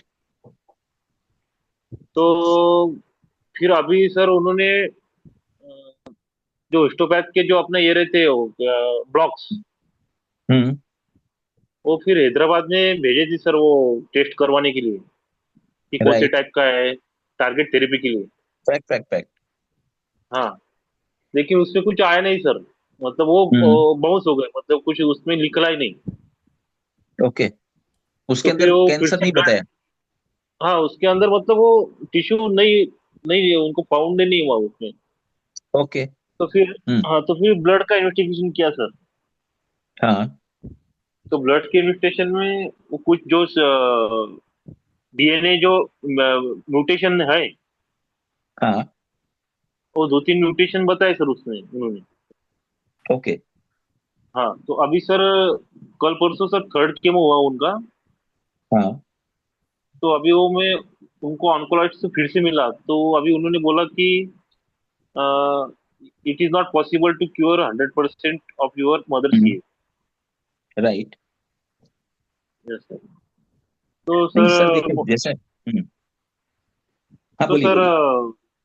उनका ऐसा भी कहना है कि सर अभी कोलोस्टॉमी हुई है, हम्म तो eight the time of anastomosis, मतलब जब वो कोलोस्टॉमी बैग अंदर डालते टाइम अपन क्या करेंगे, वो जो लीवर पे 2 लीजन है हाँ उसकी भी सर्जरी कर देंगे, और फिर देखेंगे क्या होता है क्या नहीं। राइट। और टारगेट थेरेपी और केमोथेरेपी उन्होंने परमानेंट बोल दिया सर। नहीं एंड इट देखो इज द ये। Type of adenocarcinoma sir. और राइट उनका राइट कहना है राइट। कि adenocarcinoma is very aggressive type of carcinoma. Very aggressive, very fast growing, and second, it is yes metastatic most of the time. Yes yes. एक एक तो organ से दूसरे सर ऑर्गन में बहुत फास्ट जाएगा वो। यस सर, तो ये बात अभी तक सर हमारे मामा को हमने बताई नहीं थी, मतलब कुछ हाँ ऑपरेट हुआ था, सब हुआ था, लेकिन अभी नया ही निकला। तो मैं हमने हमारे मामा से बात की, फिर तो मामा ने आपका एड्रेस दिया, स्पेशली हार्दिक पटेल सर का। सही है। Right right right. तो हार्दिक पटेल सर ने सर फिर एक दो लोगों से बात करवाई। हम्म। तो मुझे अच्छा लगा सर, मतलब ये अभी तक मुझे ही पता नहीं था स्टेम सेल के बारे में। एग्जैक्टली सर, यही यही है हमारा कि जिसको फायदा मिलेगा वही बता पाएगा, the person who has experience the results, right. देखो ये यस सारी सर। चीजें सुनने में तो ऐसे मैजिकल लगती है, ये लगती है कि यार ये कैसे हो सकता है, राइट। जहां पर यस रिजल्ट सर। जिसने लिया है अगर उससे बात करेंगे तो पता चलेगा। जैसे मैंने बताया कि हमने कितने लोगों को ऑन ऐसा नहीं, ल्यूकेमिया भी ले लो आप, अच्छा अच्छा। उसके अंदर भी हमने रिजल्ट लिए। और एज ग्रुप यू कैन से it starts from 2 years onwards. आप 90 साल के बंदे को भी लेके आओ, अच्छा। Any gender, any age group, हर जगह पर रिजल्ट्स तो मिलते हैं। सर फिर हाँ मदर का ये हो जाएगा क्या सर? उन्होंने स्टेज 4 बताई हुई है अभी। तो सर, पक्का मैं बस। होगा। सर हमको अच्छा क्या चाहिए, सिर्फ टाइम चाहिए, राइट। सी दिस अच्छा। Product is not something like कि जिसको ये भी नहीं हमने दिया और बनेगा, तू हमको तो उसको मालूम है। तोड़ के चला गया, भाग गई। क्या? नहीं सर, कोई और घुस गया है। अब ठीक है। राइट। तो बेसिकली क्या है, थोड़ा टाइम चाहिए, क्योंकि अनलाइक अवर एलोपैथिक मेडिसिन में हमको क्या है, पता रहता है कि हमको ये देना पड़ेगा, ऐसा ऐसा इतना इतने टाइम, क्योंकि हमारे पास सारी चीजें होती है उसके बारे में। That is a synthesized drug, yes sir. Right. तो हमको पता रहता है कि सर इसका फार्माकोकाइनेटिक्स ये है, इसका फार्माकोडायनेमिक्स ये है, peak plasma concentration will be attend by this, उसकी बॉडी के अंदर प्लाज्मा हाफ लाइफ क्या रहेगी, एक्सक्रीशन रेट क्या रहेगा, सारी चीजें हमको पता है, कौन से स्पेक्ट्रम पे काम करते हैं, everything we know, right. Yes sir. इसके सामने ये जो नेचुरल चीजें होती है ना, नेचुरोपैथी या आयुर्वेदा क्यों इतना आगे नहीं आया, क्योंकि दे कैन नॉट एक्सप्लेन, उसके बारे में ये सारे स्टडीज हुए ही नहीं। तो हाँ, उसको हमको ये पता चलता है कि हमने ये प्रोडक्ट इतने टाइम लिया तो इतना इतना फर्क पड़ता है। So it's a time tested and trusted. As I said कि मैंने 10 सालों से काम किया, मेरा 39 ईयर्स के एक्सपीरियंस में से 29 years I would say that I simply wasted, definitely it was of the use, फायदा ही हुआ है उससे भी। लेकिन वो टाइम पे स्टेम सेल थेरेपी नहीं थी, तो we could manage the disease, we could not cure it. पिछले 10 सालों में क्या है कि all the diseases we are simply managing, we started curing it also. अच्छा दूसरी अच्छा। बात, कैंसर क्योर कर दिया वो फायदा नहीं, कैंसर क्योर करने के बाद दोबारा रिलैप्स नहीं हुआ, that is very yes sir. Important. Because my basic worries are recurrence है, इसका मतलब कि वो अभी इट इज डिफिकल्ट, क्योंकि वो लाइक देखो एलोपैथी में भी मत हमारा क्या होता काटो, है, ड्रग रेजिस्टेंस आ जाता है ना, तो ये भी यस इसको अपने मत काटो हिसाब ना। से रेजिस्टेंट हो जाते हैं, उसको ट्रीट करना फिर और दिक्कत वाला हो जाता है, यस राइट। सर। तो कहने का मतलब कि हमको तो ये करना है कि एक बार उसको ट्रीट किया दोबारा होना ही नहीं चाहिए। यस तो सर। ये जो कैंसर के सेल को मारता है, उसके बाद जो हमारे टी सेल्स है, जो कैंसर के प्रिकर्शन कहीं और जाकर के दोबारा से सर उठाने वाला है, वहां पर मैलिग्नेंसी पैदा करने वाला है, उसी को वहीं पर खत्म कर लेगा ना। Yes sir. कीमोथेरेपी में इससे डिफरेंट हो गया, विपरीत हो यस गया सर। कि कीमोथेरेपी तो उसको भी मारेगा, और सर। मैलिग्नेंट सेल को मारने के चक्कर में वो अपने हेल्दी सेल्स को भी मारता है, यस सर। सर जबकि यहाँ पर ये प्रॉब्लम ही नहीं। सर दूसरा हमने अगर दूसरा हाँ, बोलिए बोलिए बोलिए। नहीं बताइए। हाँ, मैं ये बोल रहा था कि दूसरा, कि ये मेटास्टेटिक अगर जो होता है उसका भी इश्यू यही होता है ना, कि ये कहीं और ट्रैवल करके वहीं से शुरू हो गया। Yes sir. ये जो प्रोडक्ट है स्टेम सेल, वो हमारे बॉडी में थ्रू ब्लड जाता है, each and every organ, each and every cell, जहां पर भी जरूरत होगी वो ऑटोमेटिकली वहां पर एब्सॉर्ब होगा, वहां पर फ्यूजन करेगा, वहां पर उसके इर्द गिर्द के जो भी स्टेम सेल्स है, मदर सेल्स, उसको रीएक्टिवेट करेगा, वो अपने हिसाब से सेल्स बनाएंगे, specialize cell which can fight back. तो अभी सर और सर ये स्टेम सेल अभी हमारा थर्ड केमो हुआ है सर। हाँ, उसके वी बाद कैन में डेफिनेटली सी। हाँ टारगेट थेरेपी भी जो- चालू है।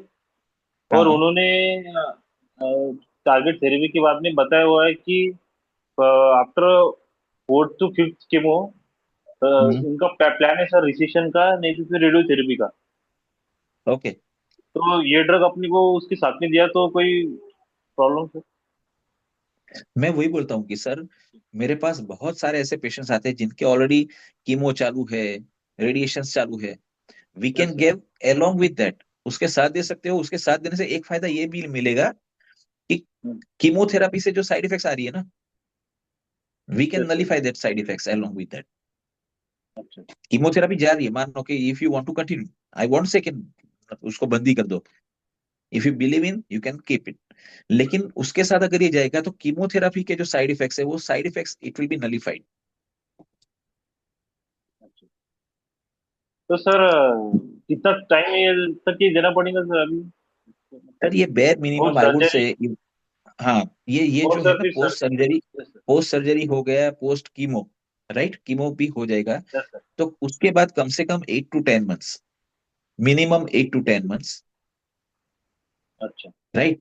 और वो शुरुआत में, बिकॉज कि ये अभी मेटास्टेटिक है, तो we need to give loading dose. It will be then tapered down, but initially it will be a अच्छा लोडिंग डोज।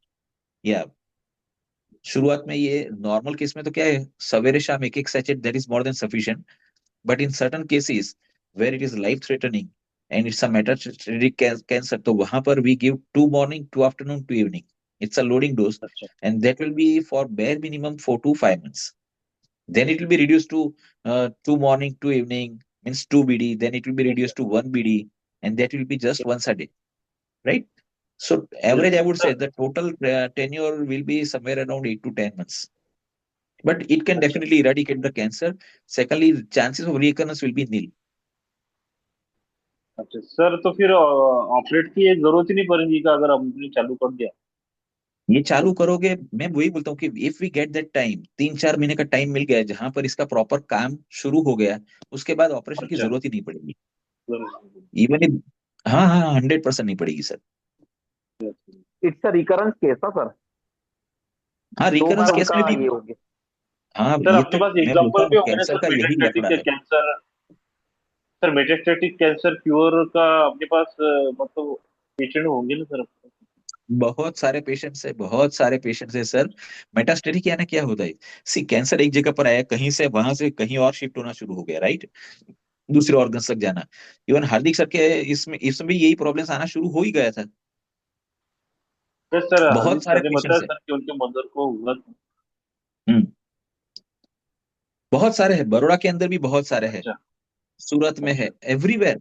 मैं आपको क्या बोलता हूँ कि ये कैंसर तो कोई भी इटियोलॉजी का लेके आओ, चाहे वो अच्छा नॉर्मल है या मेटास्टेटिक है, डॉक्टर ने अगर ये भी बोल दिया ना कि 4-5 महीने से ज्यादा लाइफ स्पान नहीं बचा इनका, वो यस लोग आप सर, 5-5 साल से 6-6 साल से जिंदा है, डिसीज फ्री जिंदा है, there is no recurrence, and secondly they are living quality life.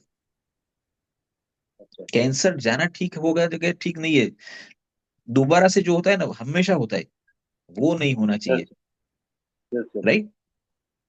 तो यस सर, वरना हमारे पास तो लीवर ट्रांसप्लांट के भी बहुत केसेस आते हैं, carcinoma of liver.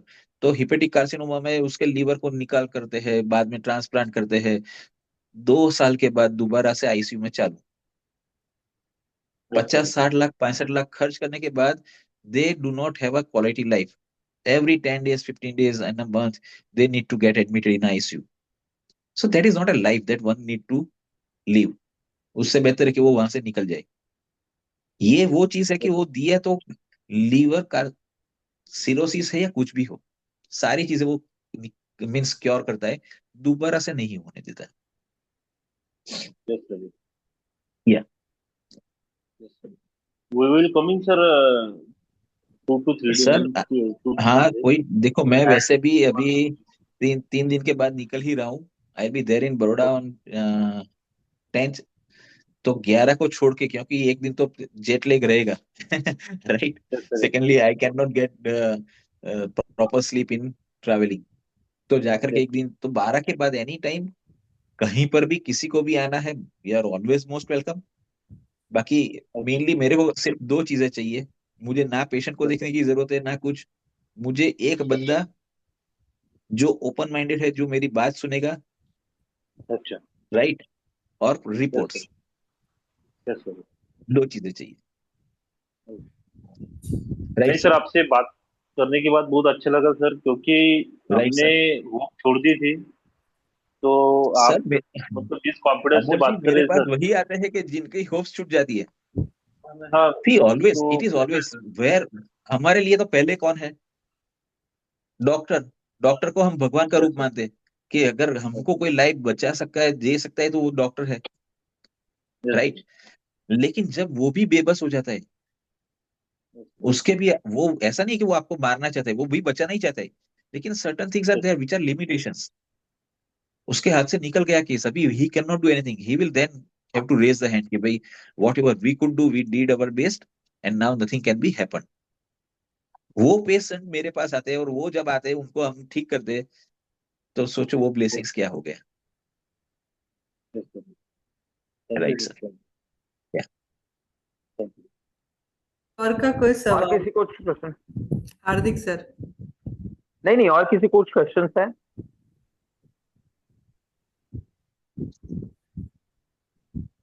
Hello Hardik sir. Hello. हाँ राजेश जी, आप क्वेश्चन पूछिए अपना। हाँ मैडम। मैडम मुझे 25 साल से शुगर है। हाँ। और सर मुझे पहले जब डिटेक्ट हुआ था तब 220 था 2001 हम्म। में। उसके हम्म। बाद में मेंटेन रहा। लेकिन हाँ हाँ। लास्ट ईयर अक्टूबर में मुझे हम्म। 450 तक शुगर गया था। ओके। अभी सुबह में परसों चेक किया तो 330 आया था। ओके। तो सर मुझे शुगर के लिए लगभग ये ट्रीटमेंट शुरू करनी है। और हाँ। मुझे 2018 में माइस्थेनिया ग्रेविस हुआ था। ओके। मुझे लेफ्ट आई मेरा ड्रॉप हो गया था। तो राइट। सेलसेप लिया था उस वक्त डॉक्टर ने सुबह हाँ। और शाम। मेरी इम्यूनिटी राइट अपना राइट राइट। इम्यूनिटी सप्रेस किया है। सही है। तो मुझे अभी इंसुलिन चालू है शुगर के लिए। ओके। 35 सुबह लेता हूँ, हम्म। शाम को 30 लेता हूँ। ओके। हाँ डोज का। तो सर मुझे शुगर राइट राइट। इसके लिए शुगर लेनी है। और हम्म। मेरे जो पैर है हाँ। तो थोड़ा तकलीफ आ रहा है, पैर में जाम हो जाते हैं। जाम हो जाता है यानी चलने को लिम्पिंग का तकलीफ इश्यू आ रहा है, या तो वहां पर स्वेलिंग हो रहा है, क्या हो रहा है? नहीं, न्यूरोपैथी जैसा है। अच्छा। हाँ, वो तो डायबिटिक न्यूरोपैथी होती ही है। हाँ हाँ हाँ डायबिटिक न्यूरोपैथी वो बहुत कॉमन है और पिछले 20 सालों से प्रॉब्लम है, 25 हाँ सालों से। हाँ हाँ। तो ये तो शुरुआत होती ही रहती है। जी जी सर जी। Right right right. Yes sir. तो आप तो आने के राजेश बाद जी में। इसके, हाँ हाँ हाँ हाँ, हाँ। ना मैं वही बोल रहा था कि अभी आपके जो सारे इश्यूज है ना, that is mainly related to diabetes. Diabetes, बराबर। Yes sir yes sir. Diabetes की वजह से डायबिटिक न्यूरोपैथी भी होती है। Myasthenia gravis is again related to the neurological disorders. जी जी sir. Got my point. Hmm अभी ये प्रोडक्ट जो है ना, इसका यही सबसे बड़ा फायदा है कि it is not disease specific. Hmm. हमने समझ। जितने भी एलोपैथी में काम किया ना, तो उसके अंदर क्या होता है कि सारी चीजें, ड्रग कोई भी ड्रग हो, वो डिसीज हम्म। स्पेसिफिक रहता है। Yes spectrum, sir. ये ग्राम ग्राम पॉजिटिव पे काम करेगा, ये ग्राम नेगेटिव पे करेगा, इसका ये स्पेक्ट्रम में रहेगा, इसका ये जी यहाँ पर जाके गट स्पेसिफिक है। ये सारी चीजें वहां पर फिक्स्ड है। जी। मलेरिया हुआ तो पी फालसी में ये टेबलेट चलेगी, हाँ। और पी वाल्वी में ये चलेगी। हम्म राइट। तो वो सारी चीजें स्पेसिफिक होती है वहां पर, it is a hmm. Disease specific. Yes sir. ये जो प्रोडक्ट है वो डिसीज स्पेसिफिक है ही नहीं। हाँ।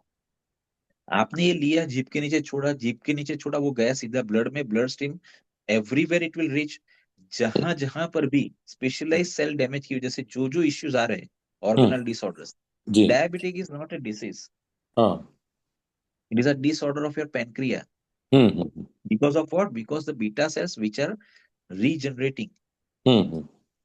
इंसुलिन, उसको प्रॉब्लम हुए, तो ये उसको रिप्लेस करना चाहिए ना। हम्म। नया बीटा सेल अगर बनना शुरू हो गया, नया इंसुलिन पैदा होना शुरू हो गया, सीक्रेट होना शुरू हो गया, problem will go. Yes sir yes sir. Got my point. Oh. इसके साथ साथ डायबिटिक न्यूरोपैथी है, तो वो नर्वस सिस्टम का प्रॉब्लम हो गया, तो ब्लड तो ब्रेन में भी पहुंचेगा, नर्वस सिस्टम में भी पहुंचेगा। वहां के जो न्यूरॉन पैदा करने वाले, चाहे वो आपके सेंसरी न्यूरॉन्स हो, चाहे वो मोटर न्यूरॉन्स हो, कोई भी यस हो, सर। एक्स वाई जेड, हम्म। तो उसको भी ये ठीक करेगा। नया न्यूरॉन पैदा करके वो जो डैमेज है उसको निकाल बाहर करेगा। Yes sir. तो न्यूरोलॉजी का भी प्रॉब्लम सोल्व होगा। डायबिटीज की वजह से अगर आपको रीनल इश्यूज आना शुरू हो गए, मान लो, हम्म। क्योंकि diabetes mainly it is a silent killer disease. देखो, यस सर। डायबिटीज से कोई बंदा मरता नहीं है, हम्म। लेकिन डायबिटीज मरने के लिए बहुत सारी चीजें पैदा कर लेता है। बराबर है। Heart, lung, liver, kidney, eyes, 5 vital organ से वहां पर उसको सीधे इफेक्ट करता है ये, राइट। Yes sir. तो ये पांचों ऑर्गन के ऊपर ये साइमल्टेनियस काम करेगा। ये डायबिटीज को तो ठीक करेगा ही करेगा, लेकिन मान लो कि वो 25 साल के दरमियान आपने बहुत सारी एंटी डायबिटिक्स ली है, चाहे वो मेटफॉर्मिन हो या ग्लिमिप्राइड, हाँ ग्लिपिडेन, हाँ। कुछ भी लिया है, तो ये सारे ऑर्गन से ऊपर इसकी साइड इफेक्ट्स आई है, आइए। तो वहां पर डैमेज हुए हैं, जी। उसको भी ये ठीक कर लेगा। गॉट माई अच्छा। पॉइंट। Yes sir. तो यस। डायबिटीज तो जाएगा, डायबिटिक न्यूरोपैथी भी जाएगी, and secondly all that organs which are now having facing that issues of damages, तो वो भी यस सर। मींस नॉर्मलाइज होना शुरू हो जाएगा। समझ गया मैं, समझ गया। Got my point? So we yes can sir. easily start. दूसरा, because you have got a diabetes, so we'll start with a smaller dose. We'll start with just once a day, right? वो मैं हार्दिक sir को आपका पूरा yes dosage sir. Schedule yes they sir. दूंगा, yes sir. Yes हाँ? Yes So yes. according to that you can start. But sir मैं yeah, कल से भी specifically कल से भी कर हाँ, सकता दूसरी बात मैं ये बोल रहा था कि बिकॉज इट इज डायबिटीज, तो हूँ। डायबिटीज में हमने अभी तक जो देखा है, कम से कम 1 साल 1.25 साल तक लेना पड़ता है, हाँ बोला राइट। था, हार्दिक सर ने हाँ, बोला सर मुझे। सही है, सही है, सही है, राइट। Yes sir. ठीक है Rajesh. Yes Oh sir. yeah, thank you it sir, was thank very you nice so much. talking to you also. Yes sir, good night sir, good Yeah, night. yeah, yeah. Good night. Nice to. Yeah. है हाँ एनी जी, ये hello बोलिए ma'am. Sir. Question? Hello ma'am. हाँ, sir मुझे ऐसा पूछना था कि कल मैंने एक ओरल कैंसर पेशेंट देखा, जिसका हाँ, है ना, ये जो चीक है पूरा का पूरा हाँ, फट जाएगा है। मुझे राइट, मालूम नहीं उन्होंने इंदौर में कौन सी ट्रीटमेंट करी, और हाँ, जो है बड़ौदा में हम्म, भी कोई ट्रीटमेंट करी, पर हम्म, उसके बाद में अभी स्लाइड वहां से निकल रही है और अंदर से पूरे ट्रीट दिख रहे हैं। तो पूरा ऐसा, हाँ, मतलब घर वाले बोल रहे हैं कि खुल गए, हम परेशान है कि ये जो स्लाइड पड़ती है और वो हम्म, दिखने में बहुत डेंजर है, और नाक में ऐसी नली है। तो हम्म, सेमस्टेल उनके घर में ऑलरेडी था। तो हार्दिक सर हम्म, और मैं, हमने फिर हम्म, उनको 2 पूड़ी, तो मतलब अब देना तो कैसे देना, टंग तो है नहीं, तो टंग है मतलब, सही पर है, तो हमने उनको पानी में मिलाकर सर ने दी खुद, मतलब। राइट। तो पानी में डालो बोले तो हमने उनको, उससे कुछ फायदा हो सकता है क्या सर? पक्का होगा। सो ये हम बहुत सारे पेशेंट्स ऐसे आते हैं जो कोमा में होते हैं, right. Certain patients hmm, are in vegetative form, they can not put it under tongue, बराबर, तो जीभ के नीचे वो नहीं छोड़ सकते, तो उनको जो राइस ट्यूब्स देते हैं ना, जहां से उनको लिक्विड दिया जाता है, जूसेस दिए जाते हैं, पानी दिया जाता है, मिल्क दिया जाता है, through Ryle's tube we can give it, पानी के साथ जूस के साथ डाल करके दे सकते हो, कोई टेंशन नहीं है। हाँ, उसका रिजल्ट वहां पर भी आएगा। कॉमा में जो पेशेंट्स है उनको भी हम वैसे ही देते हैं, थ्रू राइस ट्यूब, तो दे सकते हो, कोई टेंशन नहीं, रिजल्ट आएगा। कितने दिन में आएगा सर? मतलब थोड़ा नॉर्मल कब होंगे वो, क्योंकि वो हमारे, मतलब हमारे नहीं, डिपार्टमेंट के हैं वो, ऐसा। नहीं, मैं वही बोलता हूँ कि कितने दिन में, वो तो बहुत डिफिकल्ट क्वेश्चन है, क्योंकि राम जब सीता को लेने गया ना, उसको भी पता नहीं था कि कितने दिन में सीता को लेके वापस आएगा, राइट। तो ये कंफर्म देखो, ये एलोपैथिक ड्रग नहीं है कि जिसके अंदर वी कैन से कि by this time it will be done. Definitely एक चीज है कि लेना पड़ेगा, लंबा अरसा ही लेना पड़ेगा, लेकिन रिजल्ट आना तय है। Got my point. इसके अंदर ये नहीं बोल सकते कि इतने दिन में रिजल्ट आ जाएगा। नहीं, पर वो जख्म मतलब जो भी है वो कब तक सूखेगी ऐसा, क्योंकि बुरा लगता है सर वहां पे जब नहीं, नहीं, जाते नहीं, ना नहीं, नहीं, तो बस। नहीं, वो बराबर है। देखो, उसके लिए 2-3 चीजें रहेगी। स्टेम सेल अपना काम करेगा। अभी ये जो खुल गया है, उसके लिए तो डॉक्टर के पास ही जाना पड़ेगा, वहां पर उसको ग्राफ्ट करना पड़ेगा, ठीक है। Okay sir. ड्रेसिंग भी करवाना पड़ेगा, क्यों, अदरवाइज कीड़े पड़ सकते हैं, इन्फेक्शन हो सकता है ना। इन्फेक्शन बाप क्या रे। हो गया, बैक्टीरियल इन्फेक्शन हो गया, वायरल इन्फेक्शन।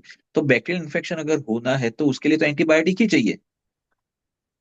इन्फेक्शन बराबर। के ऊपर इसका स्टेम सेल का कोई काम नहीं होता, बराबर। उसको ठीक करना है फास्ट, तो एंटीबैक्टीरियल लेना पड़ेगा, एंटीबायोटिक लेना, दैट डॉक्टर वो चेक करेगा, जरूरत पड़े तो उसका कल्चर टेस्ट करवाएगा कि कौन से ड्रग के ऊपर ये सेंसिटिव है। बराबर। ससेप्टिबिलिटी टेस्ट होता है इसका। वो करवाने के बाद उसको पता चलेगा कि भाई ये जो प्रॉब्लम है इसके ऊपर ये एंटीबायोटिक ज्यादा काम करेगी, वो देने से उसको ठीक होगा। फिर वो जो खुल गया है वहां पर, जो पूरा गैप पड़ गया है, आप बोलते हैं ना काना पड़ गया है, तो वहां पर तो फिर स्किन ग्राफ्टिंग करना पड़ेगा। That is something different.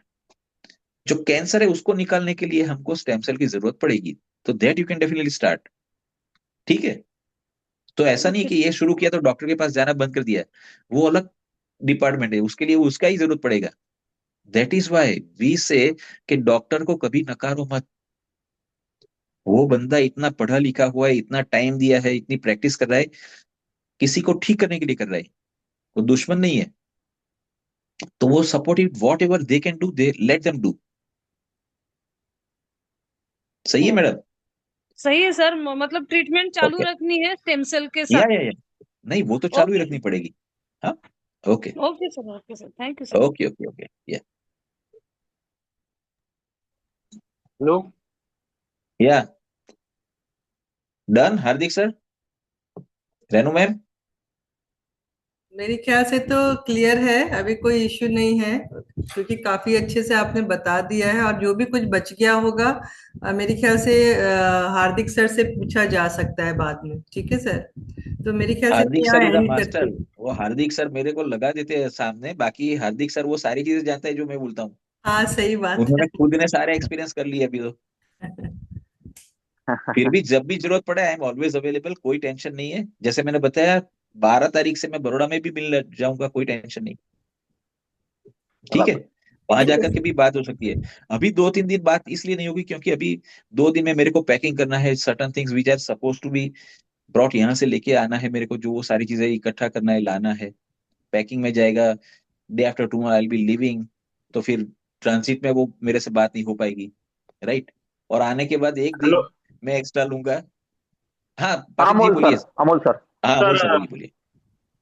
तो सर हो जाएगा ना सर मदर का फिर वो पोस्टेज रिकवर? हो जाएगा सर। सर आप, मैं क्या बोला, आप मेरा विश्वास मत करो। राइट। नहीं नहीं, ऊपर वाले का पूछा है विश्वास। सर। जो मैंने ऊपर मैंने वाला जो आपको नहीं, वो तो आपको बताया ना, वो सारी चीजें ये थी कि जो हमने आज तक इसके ऊपर काम किया है, हमने जो रिजल्ट्स लिए हैं, राइट। अच्छा। अभी दो चीजें हैं कि आप सिर्फ एलोपैथी पे जाओगे तो रिजल्ट क्या आना है आपको मालूम है। Yes sir. ये जो चीज मैंने बताई वो मैंने पूरा अभी 10 सालों का एक्सपीरियंस बताया है, आज का नहीं है, पहली दफा नहीं यस है ये, सर। राइट। तो थोड़ा ऊपर वाले के ऊपर भी भरोसा करो और काम शुरू करो। 100% रिजल्ट आना है सर, कोई टेंशन नहीं है। ठीक है, आएगा ही आएगा। अभी तक ऐसा नहीं हुआ नियर कि नहीं अबाउट आया। 8 to 10 मंथ पे आ जाएंगे ना सर? यस यस यस मतलब सर। हमने अभी। Yes sir. और दूसरी चीज जो मैंने बताई, वो रिजल्ट तो आ जाएगा, दोबारा बाद में होने के चांस नहीं रहते। That is important. Yes sir. मेरे हिसाब से कैंसर का जाना जरूरी नहीं है, जाने के बाद दोबारा ना आए वो सबसे इंपॉर्टेंट है, क्योंकि वही यस सर। डेंजरस होता है। हाँ, yes sir. Right Amol thank you ji. Sir, thank you okay. So much. या गुड नाइट। गुड हम नाइट गुड नहीं मिलेंगे नाइट। सर, सर अभी गुड 12 नाइट। को हम आएंगे डायरेक्ट वडोदरा में। लगा आइए तो आइए आइए। सर। सर नहीं को भी डेफिनेटली लेके आता हूँ। डेफिनेटली। हाँ, ठीक है। 13 तारीख तक, डन सर, डन। 13 से sir, sir, 13। Sir, sir, sir, yes sir. हाँ वन थिंग। अमोल, हाँ अमोल सर, मेरा ये बोलना है कि आप ठीक है 12-13 तारीख को बड़ौदा जाओ, कोई इश्यू नहीं। इफ टाइम परमिट्स मैं भी आपके साथ आऊंगा। लेकिन 13 तारीख यस को आप जाएंगे, सर को मिलेंगे, 14 तारीख को रिटर्न आएंगे। तो ये आज है 5 तारीख और आपका डोज चालू होगा 15 तारीख को, यानी almost 10 days. As we know, sir, Amol sir, that cancer cells multiplies 20 times of that of a normal cell. जो नॉर्मल सेल 100%। मल्टीप्लाई होता है उससे 20 गुना बढ़ता है अपना कैंसर का सेल। तो अगर आपको सब कुछ ठीक लग गया है अगर आपको स्टेम सेल के बारे में, तो क्यों डिले यस डिले सर। मत करो। भले आप 15, 13, 14 तारीख को सर को मिलने जाओ, बट मेरा ये बोलना है कि आप डिले मत करो, क्योंकि अगर यहाँ से कुरियर अच्छा भी करेंगे तो सर 1-2 दिन लग जाएगा आपको जलगांव बुल्डाना तक आते आते। एंड अच्छा। फिर अगर तो आप सर पर्सनली मिलने जाओगे तो फिर 15 तारीख से ट्रीटमेंट चालू होगी आपकी। नहीं सर, ये भी जो एक फिर सोचो। जो प्रोटोकॉल प्रणव मेहता सर बताएंगे सर, वो फोन पे बताएंगे फिर आपको, अगर हमने नहीं, फिर वो वहां नहीं, हम वो तो नोट सर हाँ करके हाँ दे आप देंगे। सर नहीं नहीं हार्दिक सर, सर। मेरे पास आपकी रिपोर्ट है, मेरे पास आपकी रिपोर्ट है अमोल सर, मैं आपकी रिपोर्ट सर को शेयर कर दूंगा। Sir will yes guide sir. Me the dosage, और उस हिसाब से मैं ओके आपको कल बताता हूँ कि सर ने जो डोसेज गाइड किए हैं। ओके। ओके ठीक है सर, फिर 1-2 दिन में प्लान ओके। करते हैं सर हम शादा आने का बाद डन डन डन। सर शादा में। ओके। नो नीड टू ज्यादा कम आने एट की शादा जरूरत सर। नहीं है, खाली रिपोर्ट शादा आपकी चाहिए और डोजेज हम दे देंगे और आपके पास प्रोडक्ट चला जाएगा। ओके मैम, ओके, हाँ जी, थैंक हाँ यू। जी। ओके ठीक है sir, okay Pranav sir, thank you okay. And good okay. Night. Thank you Pranav right sir. Right right. काफी गुड टाइम हो नाइट ऑल। गया है। Thank you sir, good night sir, thank you sir. Thank you sir. Once again happy birthday, शांति से आराम करो, जलसा करो, enjoy. Right, okay sir, okay sir, thank you. ठीक है, थैंक यू सर।